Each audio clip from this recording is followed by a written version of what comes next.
Today is March 4th, 2026. We are now on day 5 of the U.S. war of aggression launched against Iran.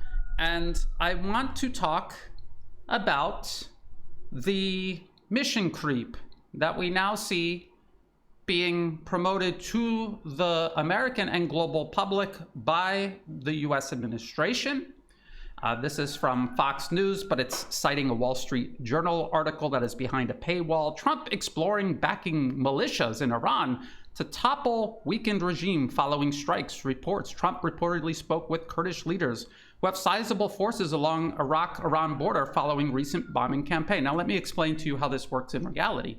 You don't have a sizable force, get a phone call from President Donald Trump who says, can you please invade Iran? And then you just go into Iran. It takes months and months, if not a year or more, of preparations to mount a large-scale incursion into somebody else's territory, especially if that territory is defended. So this was always an option that the U.S. had and was working on. This was always something that they planned on doing all along. And I have been warning that this is not just decapitation strikes. They almost certainly have a ground element in mind. They would never launch a military operation of this scale, of this complexity, and triggering a region-wide war without having additional options planned out and prepared. And so this is what we're watching.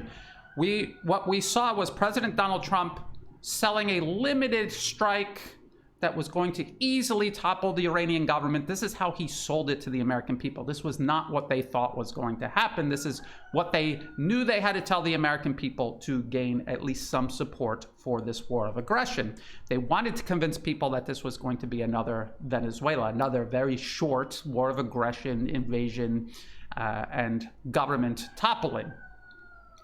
Of course, they knew that it wasn't going to be that easy. They thought maybe it was possible decapitation strikes might cause a collapse, but they were almost certain that it wouldn't, and they have all of these other options already in place. It would be impossible to simply think this up and then implement it in any reasonable time frame. This already had to be in place. And so the article says President Donald Trump is open to the idea of supporting militia groups in Iran, willing to help take out the regime, according to reports. The Wall Street Journal reported that Trump has spoken with Kurdish leaders who have a sizable force along the Iraq-Iran border.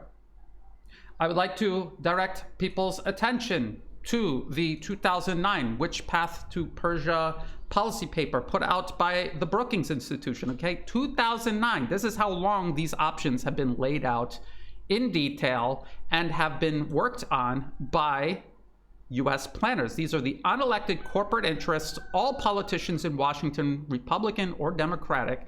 This is who they serve. These are the interests they are serving. The only difference is the branding, the slogans, the wedge issues used to sell this to different segments of the American population. That is the only difference. And so, again, here's the table of contents. Talking about diplomatic options. This was the fake Iran nuclear deal offered to Iran simply to entrap them, frame them, and then use it as a pretext for war, not to avoid war. This was diplomatic activity meant as a pretext for war.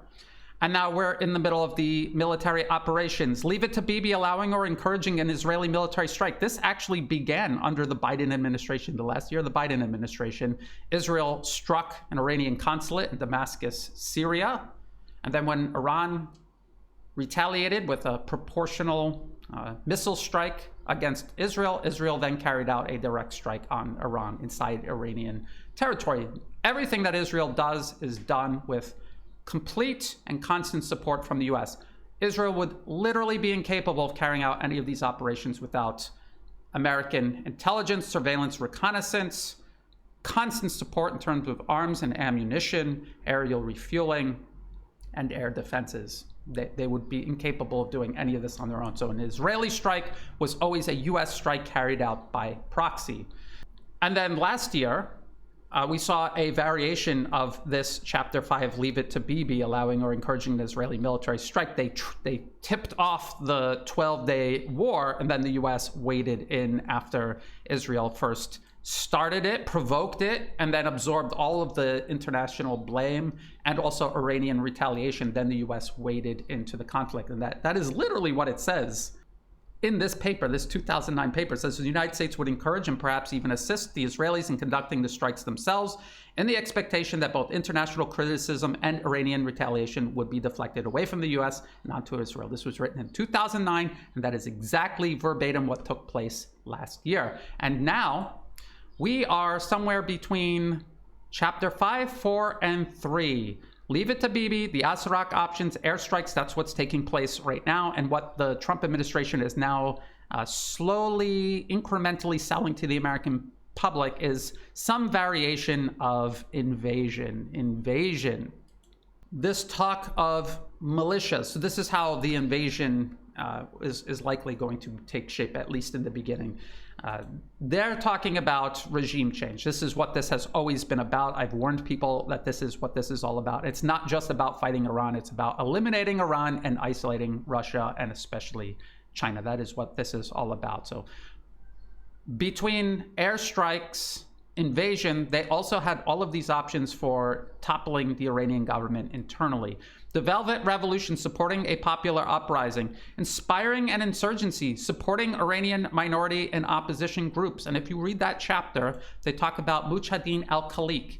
At the time this paper was written in 2009, MEK was a listed foreign terrorist organization by the US State Department. And this US policy paper was talking about using a listed terrorist organization as a proxy against the Iranian government. And by the way, it was people from the Trump administration, the first Trump administration. Members of his administration were literally lobbying to have MEK delisted as a terrorist organization.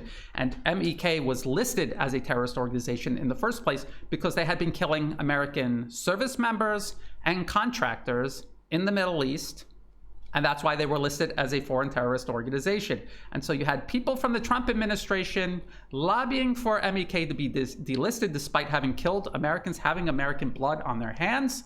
And they were delisted under the Obama administration. And so, as you can see, this is a bipartisan project. They only pretend that they're in opposition to one another, that they're undoing the mess that the other one created. They're actually working together to create this mess. The Trump administration first lied the American people into accepting this war of aggression against Iran, believing that it would be fast and effective, just like the war of aggression launched against Venezuela.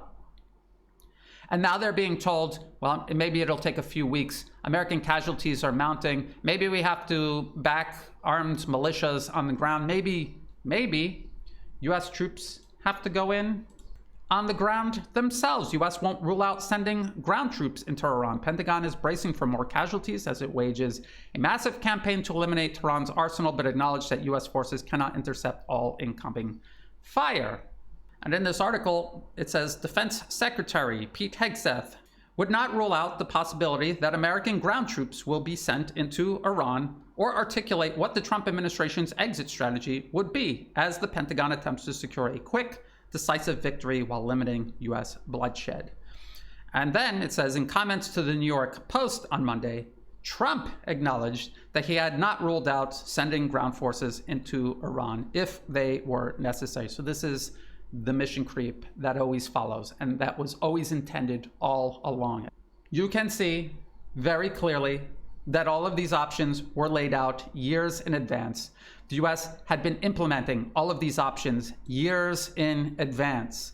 So what is happening is not an aimless mission creep under the current administration. This is the current administration selling to the American people policy that has already been laid out and is in the process of being implemented. If President Trump told the truth to the American people and said, I'm going to launch a war of aggression against Iran. We're going to topple the government. We want to seize the entire region's resources for ourselves, prevent these resources from being directed toward China. And we're doing this so we can encircle and contain both Russia and China in the lead up to an even larger, more dangerous, and equally unnecessary war. American people say, well, you're insane, and no, we want no part of that. What he did instead was tell the American people, at least percentage of the population. This is going to be quick, it's going to be easy, and then as these options have failed to overthrow the Iranian government outright, they're going to continuously escalate. And that's why you're now hearing, maybe we'll use militias. They were always going to use militias. Maybe we'll send in ground troops. They always had provisions for sending in at least special forces in on the ground to participate in an attempted toppling of the Iranian government. Now, I want to talk more about this right here, chapter 3, going all the way invasion. I want to read some of the quotes from this chapter. And in this chapter, they admit that this is an option of last resort. This is if all of these other options tried individually, in combination, repeatedly, over and over again, if they fail, maybe invasion will be necessary. But because of the high costs and the high risks, it is an option of last resort. So the fact that they're even talking about this, even trying to prepare the public for this, tells you something about where the U.S. is strategically and its mindset in terms of foreign policy regarding this war of aggression against Iran. So under a section of this chapter titled Goal, it says the goal of the invasion option of Iran would be to forcibly remove the Iranian government, crush its military power to prevent any remnants of the regime from reasserting their control over Iranian society, and extirpate its nuclear programs. The complete seizure of Iranian society, the complete capture and control of Iranian society. This is exactly what the U.S. under President George Bush Jr. in 2003 set out to do in Iraq. And this is, again, many Americans remember that. Many Americans voted for President Donald Trump to stop those types of forever wars built on a false pretext and then consuming huge amounts of American tax dollars and also American lives. And of course, for people who care, and unfortunately far too few people seem to care, the human lives being consumed in these nations that are illegally and unjustifiably invaded by the U.S. Over 1 million Iraqis easily were killed in that 2003 invasion and subsequent occupation.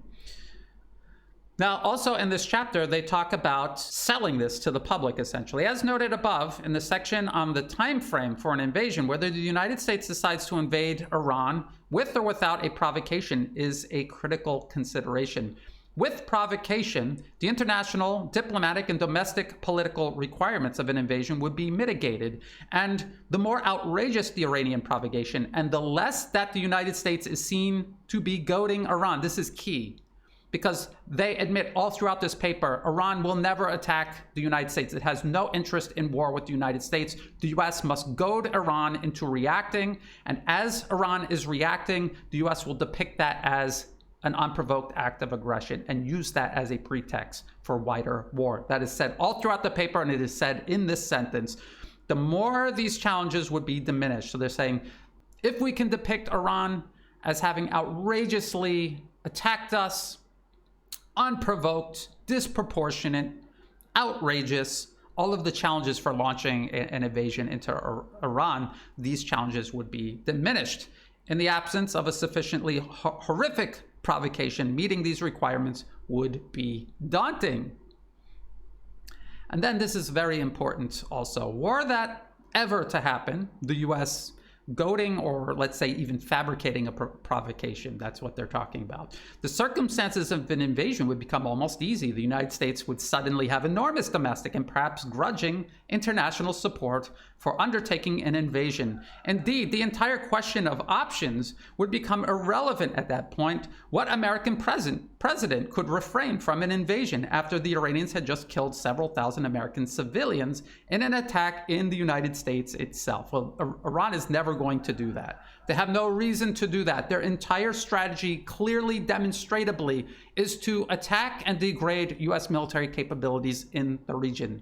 Attacking the United States would fulfill this prerequisite for the United States, not for Iran. And so any attack that takes place inside the United States, a sort of 9/11 level event, September 11, 2001, that would be a false flag operation. Iran has no interest or anything to benefit from doing anything like that. So please keep all of that in mind. And the paper itself admits that. A provocation from Iran is a prerequisite for launching the largest possible invasion against Iran with the largest possibility for success. And now with these militias that President Trump is exploring the possibility of using, these were militias that were already used earlier this year in that unrest and violence that took place inside Iran. And I want to point out that again, people are continuously focusing on what is President Trump thinking? What is he going to decide? He's not thinking anything. He's not deciding anything. This was already decided for him and for the previous administration as well. This whole process of sending Starlink satellite internet communication terminals to Iran, this began under President Joe Biden.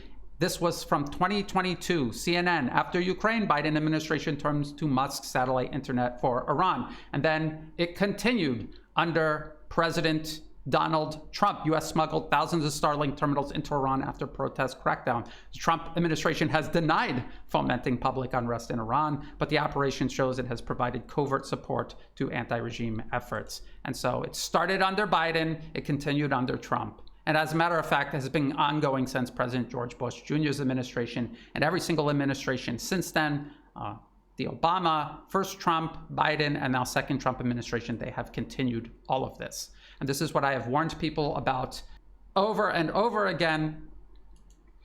Please just look at the blueprint. This is the blueprint. They have gone over every single one of these options now, and they are talking about this. This is the last option that they have to exercise, going all the way invasion.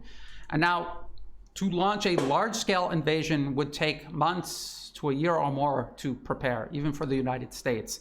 And so what they're almost certainly going to do is use these militias that they've already been preparing quietly to go into Iran, and U.S. forces, whatever U.S. forces are in the region, would support them in whatever way possible. You will have special forces in there, and they will be coordinating with U.S. air power to help provide air support for these units. That is almost certainly what they're going to try to do. And I have warned that the decapitation strikes and this current air campaign is a shaping operation. That was not the main event. They did not think that that in and of itself was going to topple the government. Maybe they hoped that it might, but they knew that it was unlikely to happen. And so they have multiple contingency plans for continued hostilities towards Iran until they can either topple the government or degrade it sufficiently for a pause, reorganization of U.S. forces, the rerouting of munitions to the region to prepare for another round of hostilities. That is where we are today.